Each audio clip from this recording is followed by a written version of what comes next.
Botella al mar é un programa herdeiro da actitude de Luís Seoane que homenaxea a súa teima por comunicar o feito cultural galego.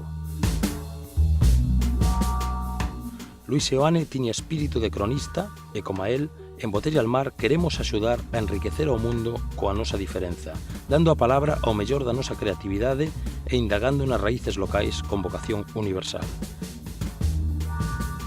Se nos anos 70 Luís Seoane colaborou en La Voz de Galicia escollendo figuras que destacan pola relevancia da súa actividade ou da súa obra, hoxe recollemos ese legado para figurar outros perfís en V Televisión.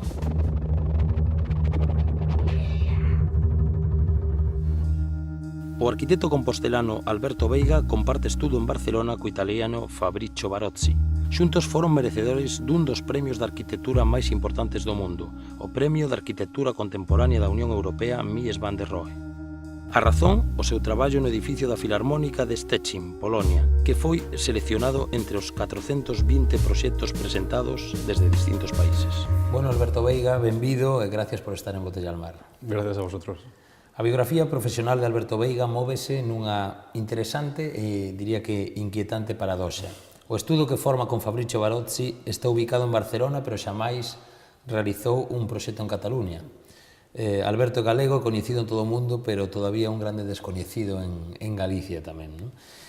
Como sucede con outros creativos, como pode ser Tomás Alonso, como pode ser a artista Angela da Cruz. A que pode deberse? É a bella idea de non ser profeta na súa terra ata triunfar fora?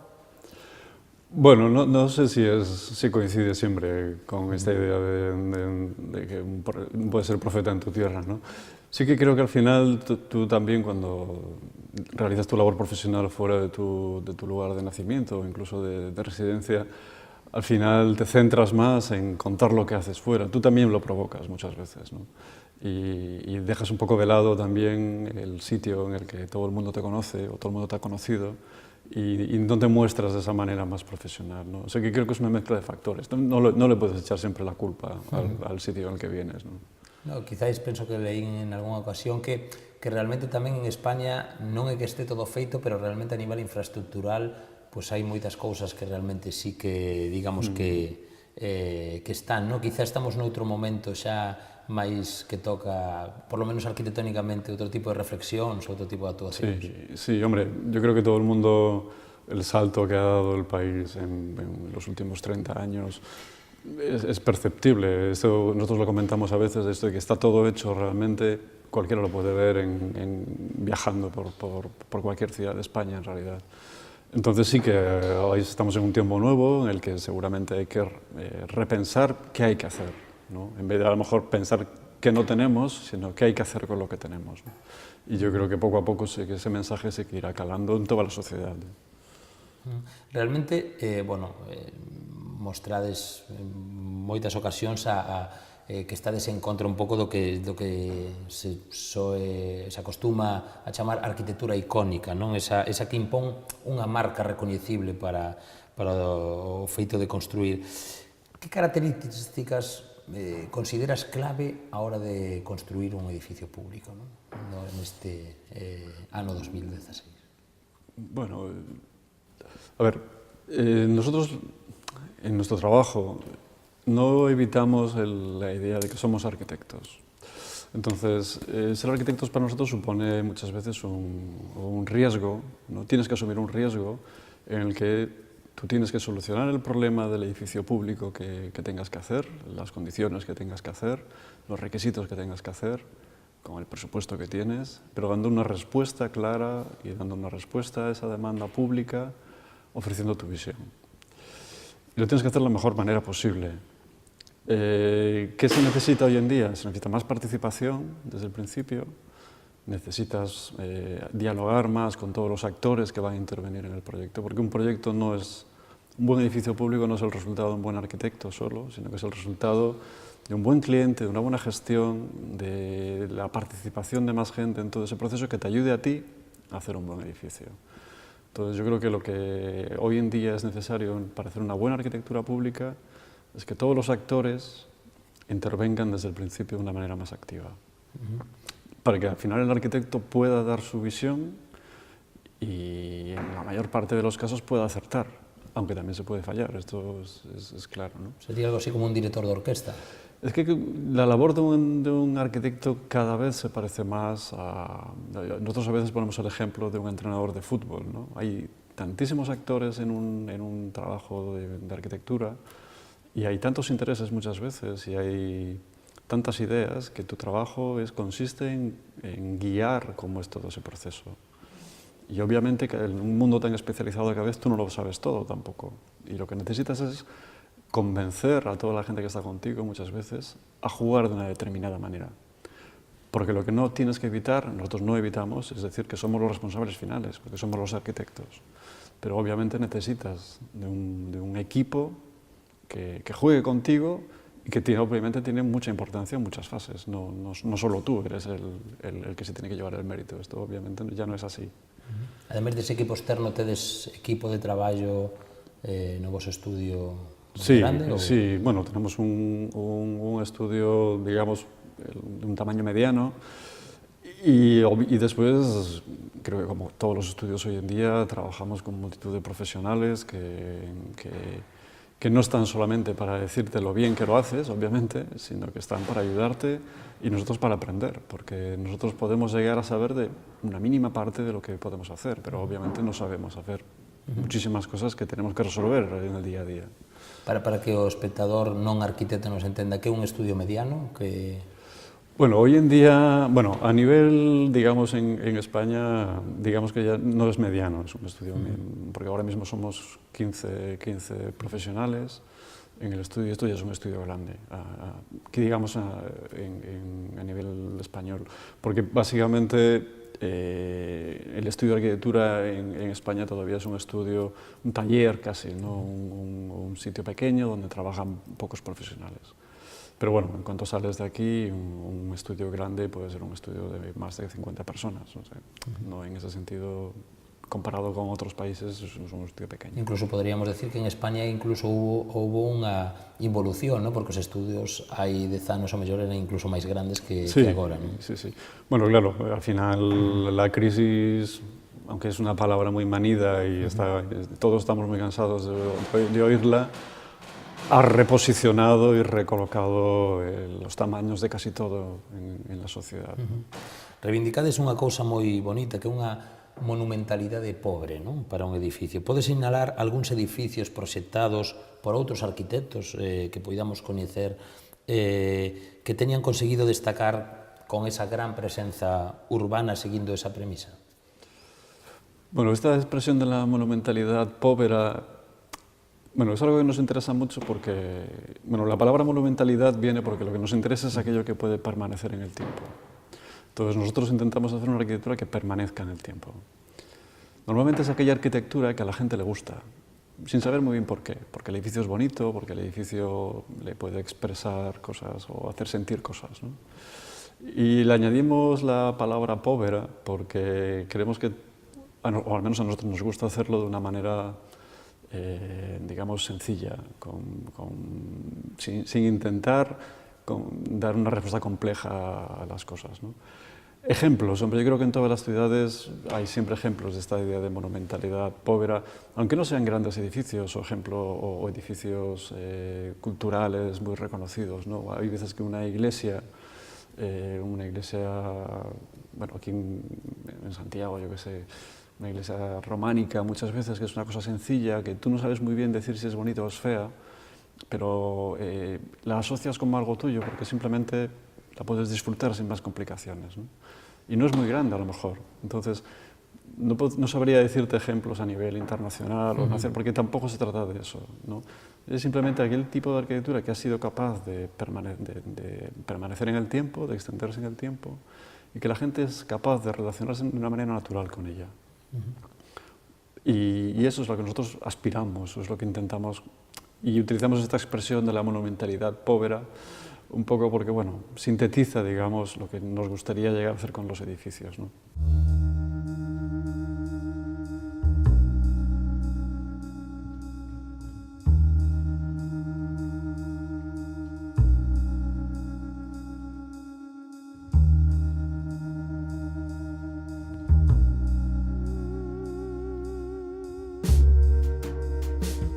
penso que ademais podría ser, pensando un pouco sobre a marcha, sobre as túas palabras, no? A monumentalidade que hai nunha cidade como Compostela, no? Que realmente vive tanto do románico ou de parte medieval, esa frontalidade hierática un pouco das figuras monumentais, dos tímpanos, e por outro lado ese lado procesual que por outro lado naceu en Italia, non?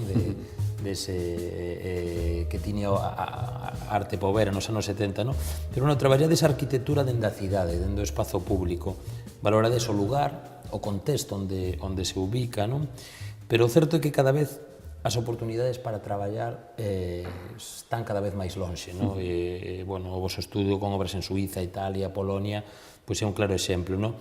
Nunha conversa con Sotomoura, con Eduardo Sotomoura en Vigo, el, bueno, decía, xusto despois de gañar o Pritzker, que seleccionaba os proxectos, bueno, se lle preguntou como seleccionaba os proxectos a partir desa, no? E el decía que a cuestión tiña que ver con se había un voo directo de Ryanair a Porto, non? É dicir, como lidiades con ese tema da distancia e a priori con ese descoñecemento que hai cando se traballa sobre un contexto foráneo, non? Bueno, trabajar fuera de donde vives es algo, a ver, como partida no es un buen punto de partida nunca, creo. Lo llevamos lo mejor que podemos viajando mucho, obviamente, pero tampoco es algo que nos haya condicionado desde que empezamos a trabajar. Es decir, nosotros lo que queremos es trabajar y queremos intentar hacer la arquitectura que nos gusta, y por ello el lugar nunca ha sido un condicionante. Obviamente, cuanto más fácil puedas llegar al sitio en el que trabajas, mejor, ¿eh? Si hay un vuelo directo, como decía Sotomoura, perfecto. Entonces, en ese sentido, no tenemos prejuicios. El lugar no importa. Lo que importa es el trabajo que tú puedes ofrecer ahí. Y ahí es donde interviene tu segunda pregunta, ¿no?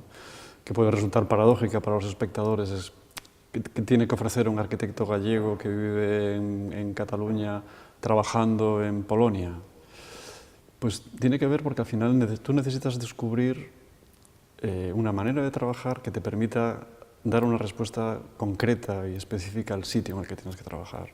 No es la única manera de poder tener un cierto éxito en cuanto a hacerlo bien, porque si piensas que con tu manera de pensar, viviendo en Barcelona, aplicando una solución estándar, digamos, para ese lugar, puede que ganes un concurso a lo mejor una vez, pero nunca va a ser un buen proyecto. O sea, nosotros vamos al lugar, intentamos entenderlo, intentamos sintetizar lo que vemos lo antes posible, intentamos dar una respuesta lo más específica posible. Quizás por eso también el tipo de trabajo que hacemos a veces es más austero, más sencillo, porque el tiempo que tenemos para entender el sitio y encontrar un edificio que se pueda adaptar a esas condiciones a veces es más limitado. Pero es la única manera que hemos encontrado de poder trabajar fuera, pudiendo dar una visión, digamos, ajustada a lo que nos encontramos. Hai sorpresa, ao mesmo tempo, no? Descubrimento novo, un pouco sería como esa idea de John Berger, no? Que fala de que unha observación profunda da natureza termina por modificar o noso modo de vela, no? E digamos que como volver a mirar, no? Como volver a ollar sobre iso, no? Digamos que podría ser eso, que reivindicades ese ollar primeiro sobre as cosas que fai que nos deteñamos o mellor nun aspecto que diariamente non nos percatemos. Yo estoy de acuerdo, porque por eso esa visión muchas veces esa visión que tienes la primera vez que visitas un lugar, esa primera impresión que tienes, normalmente suele ser una visión acertada. Cuando viajas o cuando descubres un rincón de tu ciudad por primera vez, esa primera impresión que tienes normalmente es una visión que va a perdurar en el tiempo. Muchas veces cuando vas a visitar un sitio en el que tienes que hacer un trabajo, en el que tienes que concursar, esos primeros señales que empiezas a percibir, muchas veces si tú vives allí, te cuesta más recuperarlos, o te cuesta más porque estás más contaminado, seguramente por una multitud de factores. Yo suelo comentar que si yo tuviese que hacer un proyecto en Santiago a día de hoy, me resultaría seguramente mucho más difícil que para mi socio, por ejemplo, tener esta idea un poco más clara de qué necesita ese lugar. Porque mi cabeza obviamente estará muchísimo más contaminada por multitud de sucesos, de ideas, de visiones, de problemas, de condicionantes que quizás el sitio no necesite. Porque un proyecto de arquitectura no resuelve todos los problemas. Un proyecto de arquitectura únicamente da respuesta a 2 o 3 preguntas y a 2 o 3 necesidades que hay en ese sitio, pero no lo resuelve todo. En ese sentido, reivindicada es una arquitectura en sí misma, ¿no? Sí, nosotros, claro, cuando nos preguntan cómo definimos el trabajo que hacemos, nosotros somos arquitectos, como simple y llanamente. Y lo que intentamos hacer es dar la mejor respuesta a lo que se nos pide, sin más adjetivos. No intentamos hacerlo lo mejor posible con la ingenuidad de que simplemente lo que haces pueda sobrevivir en el tiempo. Que es muy ambicioso, pero al mismo tiempo es muy sencillo. Es decir, solo si lo haces bien y si la gente es capaz de entender que tu trabajo les transmite algo, sienten algo, les gusta, les parece bonito o simplemente les parece agradable, vas a poder subsistir y sobrevivir a lo largo del tiempo y el edificio va a quedarse ahí. Por mucho que yo quiera hacer, si no consigo eso, el edificio tendrá una fecha de caducidad y el trabajo, no, y la gente sobre todo no lo entendería. Entonces, nosotros somos arquitectos hasta ese punto, no hacemos más. Bueno, ademais do evidente caso de éxito que foi o premiado edificio da Filarmónica de Szczecin en Polonia, do que falaremos despois, que outros proxectos vosos consideras máis paradigmáticos e que características destacarías en cada un deles? Bueno, para mí, a ver, claro, es difícil decirte un proyecto, ¿no? Porque se haya construido o no se haya construido, todos son importantes. Quizás el proyecto que hicimos para la sede del Consejo Regulador de la Ribera del Duero sea un proyecto que de algún modo cambió nuestra visión acerca de cómo tenía que ser el siguiente, ¿no? ¿Por qué? Pues bueno, porque es un proyecto que nos permitió empezar a entender esta palabra como esta idea del espacio público que tú comentabas antes, la importancia de lo público. Nos permitió empezar a entender cómo incorporar la memoria del lugar a un proyecto hecho en tu tiempo. Nos permitió también, bueno, descubrir muchas veces las necesidades de teniendo que ser un edificio que en parte es un edificio público, pero en parte es un edificio privado. También saber comprender las necesidades a veces de ambas partes, ¿no? De un cliente privado que necesita una cierta representatividad y con lo cual tú tienes que coexistir con lo divino y lo humano, es decir, tienes que hacerlo bien por el bien público, pero tienes que hacerlo bien también por el interés privado que pueda tener alguien en su edificio. Entonces es un proyecto que nos permitió abrir como muchas puertas de pensamiento. Después, bueno, creo que el resultado es un buen edificio, obviamente, pero a la hora de trabajar creo que seguramente ha sido el trabajo que más nos ha provocado en el estudio. Después, hombre, cada uno de los proyectos es importante, porque en el fondo un arquitecto, aunque te lo hayan dicho muchas veces y parece bueno, un poco redundante, se pasa la mayor parte del tiempo haciendo el mismo proyecto. Entonces, los fantasmas son casi siempre los mismos, los temas son casi siempre los mismos, pero ahí de vez en cuando hay proyectos que de repente te permiten empezar a pensar de otra manera. Y seguramente este proyecto para nosotros, que fue de los primeros, fue el que nos empezó, o el que nos permitió empezar a pensar, o a empezar a ser un poco más ambiciosos también. Un punto de inflexión que tamén supoño que sería este enorme monolito, ¿no? de cumios escarpados e de pel translúcida que hai en Szczecin e que convertouse en protagonista desa paisaxe, ¿no? Da cidade polaca e da súa filarmónica. Volume, formigón, cristal, luz, pura arquitectura. Supoño que foi un proceso bastante lento, ¿no? Sí, claro, bueno, en concreto Szczecin han sido 8 años, casi 9 de trabajo.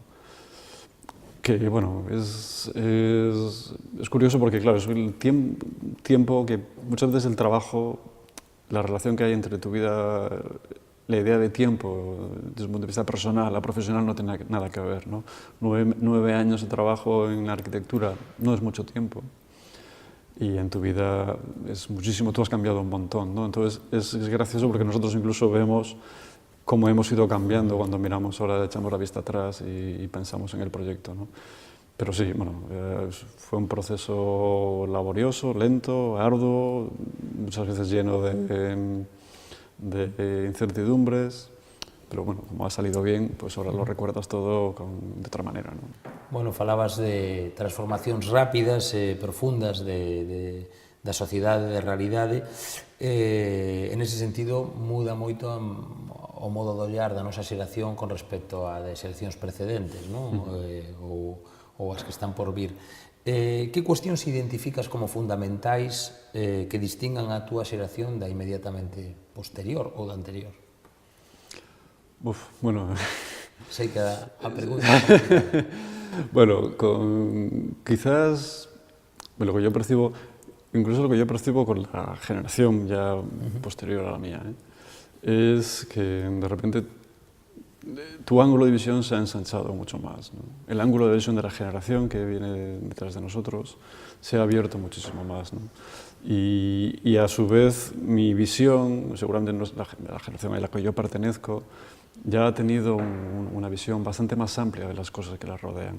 Al final, en el mundo de la arquitectura, como en muchas profesiones, pero lo que importa es aprender de lo que te rodea, entender el mundo que te rodea. Y obviamente la gente más joven que nosotros ahora tiene una capacidad, seguramente, y una facilidad para entender lo que lo rodea mayor que la que nosotros hemos tenido y a su vez muchísimo mayor que dos generaciones precedentes, ¿no? Esto no quiere decir que no haya habido, siempre hay gente que está de generaciones anteriores que ha tenido esta capacidad también, ¿no? Pero en término medio yo diría que esa capacidad de analizar lo que te rodea, de entenderlo, de estar abierto a entender las cosas, vengan de donde vengan y como vengan, es la característica principal que yo siento, al menos cuando vas a las escuelas o cuando te relacionas con gente de generaciones posteriores, ¿no? Bueno, en algunhas ocasión falas de como as cidades perden os seus límites, non? Algo así como se desmoronasen. Falas da acupuntura, a min gustaríame saber un pouco como sería esa acupuntura. Non sei se unha acupuntura urbana ao estilo de Jaime Lerner, que sempre reivindica esa maneira de cambiar a cidade en pouco tempo, non? Que fala de poñer un museo nunha zona degradada, ou axardinar unha plaza, ou peonalizar un eixo viario, ou construir un teatro nunha bella canteira, non? Serían algunhas posibilidades. Como é esa acupuntura que propondría Alberto Veiga? Bueno, utilizamos la reflexión de la acupuntura, que al igual que Jaime Lerner es una palabra a veces muy acertada, ¿no? Porque muchas veces cuando tú tienes que trabajar, tú trabajas con la ambición de mejorar las cosas, ¿no? Y muchas veces una actuación pública, por pequeña que sea, ¿no? Si es capaz de detectar ese punto en el que de repente, un punto sensible, un nodo que es capaz de transmitir un cierto mensaje o transmitir una cierta renovación, si tú eres capaz, si tienes la suerte de trabajar en esos sitios, realmente puedes hacer que la ciudad lo note, la ciudad lo sienta, ¿no? Entonces, eso no significa que tengas que hacer un edificio grande o un edificio monumental o un edificio cultural, ¿no? Es simplemente conseguir que con lo que haces puedas transmitir algo a lo que te rodea, ¿no? Esa es para nosotros la idea de la acupuntura, ¿no? Por pequeño que sea esa punzada que tú das en una esquina haciendo una pequeña vivienda o simplemente creando una pequeña área de juegos para críos, ¿no? Que si eres capaz de detectar que esto es un sitio importante y que yo puedo cambiar realmente la percepción de este sitio con lo que hago, y puedo poco a poco transmitir a lo que hay alrededor esta idea, realmente la ciudad lo va a notar. A lo mejor lo va a notar dentro de 15 años o 20 años. Y es algo que los arquitectos también tenemos que pelear contra ellos. Cuando tú haces algo, tú quieres que a los 6 meses ya ese sitio sea un éxito o esté funcionando, ¿no? Es el defecto de lo público es que funciona por legislaturas, ¿no? Y eso te mete prisa siempre, ¿no? Pero tienes que olvidarte de eso y pensar que a lo mejor la ciudad o lo que tú haces hoy tiene efecto dentro de 10 años o de 15 años. Pero eso no te puede obligar a dejar de ambicionarlo. Bueno, pues moitas gracias, Alberto. Espero que haxa moitas oportunidades para que teñas esas dificultades a hora de de facer un traballo na túa terra, co teu compañeiro Barozzi, e que podamos ver, pois, polo menos, algún exemplo desa acupuntura que tan falta fai no urbanismo máis contemporáneo. Moitas gracias. Gracias a ti.